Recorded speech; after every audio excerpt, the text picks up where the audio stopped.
Hello तो अस्सलाम वालेकुम। I think you are all doing well और मैं बिल्कुल ठीक हूँ। तो आप और मैं एक दूसरे को देख रहे हैं हमारे यूट्यूब चैनल में ऐसे सरकाशिफ पे। तो आज का जो हमारा लेक्चर है वो हम डिजिटल बोर्ड पे सॉल्व करेंगे, क्योंकि कुछ इश्यूज़ की वजह से मैं वाइट बोर्ड पर नहीं करवा रहा। तो आज डिजिटल बोर्ड पे भी आप मुझे अपना एक्सपीरियंस बताएंगे इस वीडियो के एंड होने पर कि आपको ये वीडियो कैसे लगी है, मतलब आपको यहाँ ज़्यादा समझ आया या फिर आपको वाइट बोर्ड पे ज़्यादा समझ आता था। तो लेट्स गेट स्टार्ट। तो बगैर टाइम वेस्ट किए करते हैं अपनी वीडियो स्टार्ट। जिसने अभी न्यू आए हैं मेरे चैनल पे तो इसको सब्सक्राइब करें और शुरू करते हैं हम अपना सीक्वेंस एंड पैटर्न का चैप्टर। तो बहुत कमेंट आए थे मुझे, ऑफलाइन भी बच्चों ने बताया था कि सर आप इस लेक्चर पर वीडियो बनाएं, इस टॉपिक पर वीडियो बनाएं। तो वीडियो आ गई है, आप देख रहे हैं। तो करते हैं स्टार्ट हमारे इस लेक्चर को।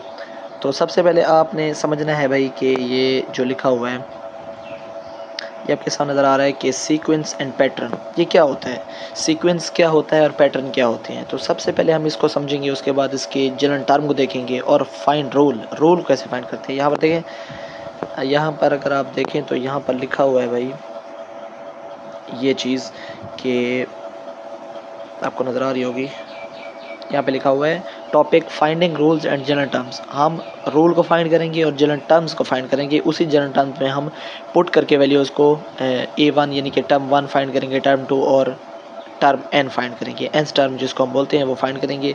तो चलते हैं अपने टॉपिक पर। तो यहाँ पर ये आपने समझ लिया, आप सीधा आ जाते हैं पहले इसकी डेफिनेशन पर कि इसकी डिफ़ाइन है क्या, मतलब सीक्वेंस क्या होता है, व्हाट इज़ सीक्वेंस। तो यहाँ हम देखें लिखा हुआ है, पहले ये लाइन अगर आप पढ़ें, यहाँ पर लिखा हुआ है a sequence is a just line of numbers that follows a specific rule. यानी कि सीक्वेंस एक ऐसा नंबर लाइन होती है जिस पर कोई रूल लगा होता है। मतलब ऐसे सीक्वेंस नहीं लिखा होता, आप ये नहीं अपनी मर्ज़ी से कोई भी नंबर लिख लें, वो एक सीक्वेंस से नंबर लिखे होते हैं। अब यहाँ पर रूल नंबर 1 देखें क्या लिखा हुआ है। यहाँ पर लिखा हुआ है कि each number is called term. Her number, यानी कि यहाँ पर अगर मैं जूम करूँ आपको दिखाऊँ, यहाँ पर मैं इसको थोड़ा सा बड़ा कर रहा हूँ। यहाँ पर देखिए लिखा हुआ है 1 3 6 10। अब ये जो 1 3 6 10 लिखा हुआ है ये एक रूल है, मतलब कि 1 में हमने क्या चीज़ ऐड करनी है कि 3 बनाए, फिर 3 में क्या चीज़ ऐड की है 6 बनाए।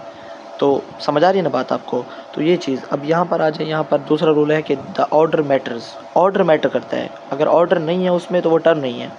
Pattern can be shape too, उसमें शेप्स भी हो सकती हैं। अब देखें कैसे, वो मैं आपको दिखाता हूँ। तो यहाँ पर एक एग्जांपल उन्होंने दी है कि 1 3 6 10। अब 1 में क्या चीज़ हम ऐड करेंगे 3 बने, तो आप बोलेंगे 2। अब फिर 3 में क्या चीज़ ऐड करूँगे वो 6 बने, तो आप बोलेंगे 3। फिर 6 में क्या चीज़ ऐड करूँगे वो 10 बढ़े, तो आप बोलेंगे 4। मतलब पहले 2 प्लस हो रहा है, फिर 3 प्लस हो रहा है, फिर 4 प्लस हो रहा है। मतलब कि ये एक रूल है, एक पैटर्न है, इसी को हम सीक्वेंस बोलते हैं। ये नहीं है कि अगर यहाँ पर पहली में 1 में हमने 2 प्लस किया 3 बनाए, फिर 3 में हमने 4 प्लस कर दिया, ऐसा नहीं। पहले 2 प्लस किया है, फिर 3 प्लस किया और फिर 4 प्लस किया, यानी कि ये हमारे पास एक रूल है। तो हमने रूल फाइंड कर लिया ना। पीछे अगर देखिए हमने अभी देखा था, यहाँ पर लिखा हुआ था कि finding rules and general terms. तो रूल हमने फाइंड कर लिया कि रूल कैसे फाइंड करते हैं। तो आई होप आपको सीक्वेंस का कुछ जो कंसेप्ट था, ये कुछ डाउट था, वो क्लियर हो गया है। कंसेप्ट आपका आपके सामने है। अब नेक्स्ट चलते आगे क्या है, स्पॉटिंग द रूल। अब रूल को हमने स्पॉट करना है, रूल क्या होता है वो देखें ज़रा। तो यहाँ पर जो फर्स्ट लिखा हुआ है, यहाँ पर देखिए मैं पेंसिल रेड सेलेक्ट कर लेता हूँ। यहाँ पर पास लिखा हुआ है एडिटिव, मतलब वी कैन ऐड और subtract the same number to get the next term. मतलब हम इस टर्म में, जैसे कि यहाँ पर एक टर्म लिखी हुई है, ये एक सीरीज़ बनी हुई है, यहाँ पर लिखा हुआ है कि 7 10 13 16। अब मुझे बताएं आप 7 में क्या चीज़ प्लस हो रही है या फिर माइनस हो रही है। तो आप बोलेंगे, पहले आप ये देखें कि ये चीज़ बढ़ रही है कम हो रही है। तो ये देखें ये एक हमारे पास असेंडिंग ऑर्डर है, यानी कि 7 10 13 16, मतलब ये बढ़ रही हैं। तो 7 में क्या चीज़ बढ़ रही है 3, 10 में क्या फिर प्लस करें 13 बनेगा 3, फिर 13 में क्या प्लस करें 16 बनेगा 3। तो इसका मतलब इसका जो हमारा रूल हमने फाइंड किया है तो वो ये है कि इसमें हमारे पास 3 जो है वो प्लस हो रहे हैं। 3 क्या हो रहा है 3 प्लस हो रहा है इसमें। अगर सब में देखा जाए तो सब में 3 प्लस है, इसका मतलब इसका रूल क्या है 3 है। अब नेक्स्ट देखें यहाँ पर क्या है, यहाँ पर आ जाए मल्टीप्लाई पर, मल्टीप्लिकेटिव पर, ये क्या सीन है यहाँ पर। तो यहाँ पर देखिए वही मल्टीप्लाई और डिवाइड, आप मल्टीप्लाई करें या फिर डिवाइड करें by same number every times. अब यहाँ पर देखें कौन सी चीज़ मल्टीप्लाई या डिवाइड हो रही है तो आपको समझ आ जाएगा। मैं यहाँ पर सर्कल लगा रहा हूँ इससे, सॉरी। यहाँ पर देखें अभी मैंने इसको सही नहीं बना, इसको देखें यहाँ पर मैंने लिखा है 3, 6, 12 और 24। अब यहाँ पर कोई चीज़ प्लस या माइनस नहीं होगी, यहाँ पर हमेशा मल्टीप्लाई या फिर डिवाइड होगी। देखेंगे 3 में 2 मल्टीप्लाई करें 6 होगा, 6 में 2 मल्टीप्लाई करें 12 होगा, 12 में 2 मल्टीप्लाई करें 24 होगा। तो ये एक किस्म का रूल है। इसका मतलब इसका रूल हमें जो फाइंड किया है वहाँ पर क्या रूल है, वहाँ पर ये रूल है कि यहाँ पर हमारे पास जो है मल्टीप्लाई 2 हो रहा है, यहाँ पर हर टर्म में 2 मल्टीप्लाई हो रहा है। तो इसका मतलब ये हमारे पास हो गया मल्टीप्लिकेटिव। आई थिंक आपको बात क्लियर हुई होगी। अब ये नहीं है कि सिर्फ हमारे पास एडिटिव और मल्टीप्लिकेटिव होता है, यानी कि प्लस माइनस और डिवाइड मल्टीप्लाई होता है, इसमें और भी चीज़ें होती है। वो देखेंगे थर्ड रूल क्या बोलता है।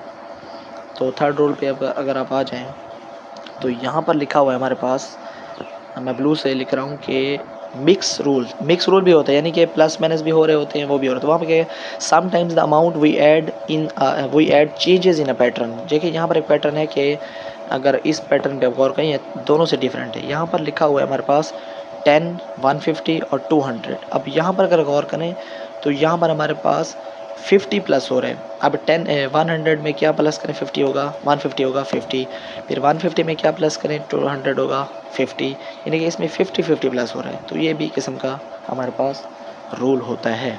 आई थिंक आपको ये तीनों रूल जो हैं क्लियर हुए होंगे कि एडिटिव, मल्टीप्लिकेटिव और मिक्स रूल। अब चलते हैं हम नेक्स्ट पर कि वो क्या है। अच्छा भी अब मज़े की बात आ गई है। अब यहाँ पे देखें, यहाँ पे लिखा हुआ है अर्थमेटिक सीक्वेंस। अब हमारे पास सीक्वेंस दो टाइप के होंगे, एक होगा अर्थमेटिक सीक्वेंस और एक होगा ज्योमेट्रिकल सीक्वेंस। तो ये अक्सर स्टूडेंट की ये होती है, हमारे पास डाउट होता है और ये सवाल होता है कि सर हम अर्थमेटिक को याद करें तो ज्योमेट्रिक भूल जाता है, ज्योमेट्रिक को याद करें अर्थमेटिक। तो ऐसा नहीं है, आप एक को याद करेंगे दूसरा ऑटोमेटिकली भूलेगा। तो आप दोनों को एक साइड बाय साइड रख कर याद करें। तो अभी मैं आपको जब दोनों बता दूंगा ना, तो इंशाल्लाह आप दोनों को जब देखेंगे तो आपको कभी नहीं भूलेंगे, अर्थमेटिक और सीक्वेंस और ज्योमेट्रिक। अगर ये दोनों आपको अभी आपने इस वीडियो में देख लिए तो इंशाल्लाह कभी भी नहीं भूलेंगे आप। तो यहाँ पर आ जाएं, ऑरेंज से लगाते हैं। यहाँ लिखा हुआ when we add the same number it's an arithmetic sequence. Common difference देखें, इसमें डी नज़र आ रहा है आपको, नया नज़र आ रहा है। डी क्या होता है, इसको ज़रा आप फोकस करें। तो मैं यहाँ पर एरो बना रहा हूँ। अब यहाँ पर डी क्या है, डी क्या होता है, डी को हम बोलते हैं भाई, आपको बता दूं, डी हमारे पास होता है कॉमन डिफरेंस। कॉमन डिफरेंस क्या होता है, the fix number we add in our example, D होता है वो। अब ये क्या होता है, इसको निकालने का तरीका क्या है वो देखते हैं कि कॉमन डिफरेंस कैसे निकलता है। डी हमेशा फार्मूले में होता है, तो इसलिए डी भी आपको आना चाहिए। देखिए भाई, तो ये हमारे पास ना हमारा फार्मूला आ गया है। ये जो नज़र आ रहा है ना, मैं कहता हूँ ये आपको तो आना ही चाहिए, इसके बगैर तो कोई गुजारा नहीं है। तो जो मैं बात कर रहा था अर्थमेटिक सीक्वेंस की, तो ये उसका फार्मूला है बेटा। ए एन, मेरे साथ दोहरा लें, A N equal to by A1 plus n-1 into D. ये आपका फार्मूला आना चाहिए। ये फार्मूला अगर आपको नहीं आता तो आप अर्थमेटिक सीक्वेंस नहीं कर सकते। तो इसमें चाहिए क्या होता है, क्या क्या चीज़ें चाहिए होती हैं इस फार्मूले में, वो देख लें। फर्स्ट ऑफ़ ऑल यहाँ पर इधर देखें तो यहाँ पर लिखा हुआ है ए एन क्या होता है, वो होता है द टर्म वी वांट। जो हम टर्म फाइंड कर रहे होते हैं वो ए एन होती है। अब यहाँ पर दूसरा देखें A1 लिखा हुआ है। A1 वो होता है जैसे सीक्वेंस बना होता है, फॉर एग्जांपल मैं यहाँ पे लिख रहा हूँ 1 3 5, तो ये सीक्वेंस बना हुआ है। अब इसमें जो 1 है ये हमारे पास A1 है, जो 3 है वो A2 है, जो 5 है वो A3 है। मतलब कि फर्स्ट टर्म को A1 बोलते हैं, सेकंड टर्म को A2 बोलते हैं, थर्ड टर्म को A3 बोलते हैं। तो ये हमारे पास हो गई A1। अब आ जाए n पर। n क्या होती है, n पोजीशन नंबर होती है, यानी कि n हम मिसाल के तौर पर हम थर्ड टर्म फाइंड कर रहे हैं तो हम n की जगह थर्ड पुट करेंगे। अगर हम फिफ्थ टर्म फाइंड कर रहे हैं तो n की जगह फिफ्थ पुट करेंगे। अब जाता है डी। कॉमन डिफरेंस कैसे निकालते हैं वो मैं बता रहा हूँ। मिसाल के तौर पर यहाँ देखिए, मैंने एग्जांपल अभी ली है जो आपको दिखाई है कि 135। अब इसमें से हम डी कैसे निकालेंगे। अगर इसमें से मैं आपको पूछूं कि मुझे आप बताएं कि इसमें ए क्या है, तो आप डेफिनेटली बता देंगे कि सर ए तो है 1, क्योंकि जो पहली टर्म होती है 1 होता है। तो डी क्या होता है, तो डी निकालने के लिए एक फार्मूला मैं दे रहा हूँ। डी निकालने के लिए मैं नेक्स्ट पेज पे करता हूँ इसको। डी फाइंड करने का तरीका ये है कि जो फर्स्ट टर्म होते हैं A2 में से A1 माइनस कर दें। ये डी निकालने का तरीका बता रहा हूँ मैं आपको। थोड़ा सा डी को सही लिख देते हैं। डी फाइंड करने का तरीका है कि A2 माइनस A1, यानी कि A2 जो दूसरी टर्म होगी उसमें से आप पहली टर्म माइनस कर लेंगे। अब पीछे हम चलते हैं कि यहाँ पर देखें, यहाँ पर था 135। अब दूसरी टर्म क्या है, 3 है, और पहली टर्म क्या है, 1 है। अब 3 में से 1 जब माइनस करेंगे तो डी आ जाएगा। देखें कैसे। तो हम चलते हैं सीधा अपनी क्वेश्चन पर।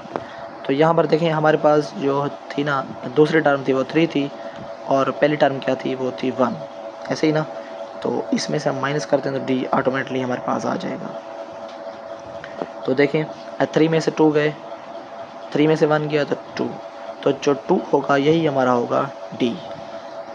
जो हमारे पास, फिर से बता रहा हूँ, डी हमारे पास निकालने का तरीका है कि A2 माइनस A1। जब A2 में से A1 माइनस करेंगे तो हमारे पास क्या आ जाएगा, डी। तो ये होता है डी फाइंड करने का तरीका। आई थिंक आपको चारों चीज़ें क्लियर हो गई हैं जो फार्मूले में थी, AN, A1, N और D। ठीक है ना। यहाँ पर फार्मूले में देखें कि AN equal to by A1 plus N minus 1 into D. तो ये चीज़ें अगर आपको आती हैं तो आप किसी भी टर्म फाइंड कर सकते हैं, nth टर्म आप फाइंड कर सकते हैं। nth टर्म से मुराद जो आप टर्म फाइंड करना चाहते हैं जो सवाल में है, तो वो भी पुट करते हैं। अब आगे चलें वो कैसे है।